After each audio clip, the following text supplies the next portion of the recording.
Hello दोस्तों, नमस्ते, प्रणाम। मैं हूँ अल्पना यादव की डांस वीडियो बनाती हूँ।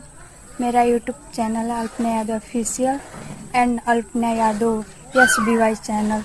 प्लीज़ लाइक कीजिए और सब्सक्राइब कीजिए। Thank you, by.